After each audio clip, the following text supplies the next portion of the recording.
রাত্রে ঘরের আবর্জনা ঝাড়ু দিয়ে বাইরে নিক্ষেপ করা যায় না, এই মন্তব্য শিরক।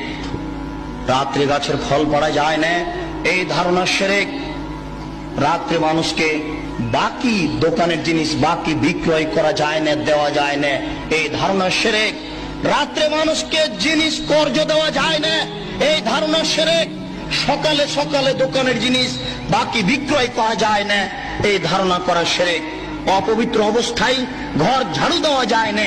আপনার স্ত্রী, আপনার বৌমা অপবিত্র অবস্থায় ফরজ গোসল না করে ভাত রান্না করতে পারে না, ঘর ঝাড়ু দিতে পারে না, এইগুলি ধারণা করা শিরক।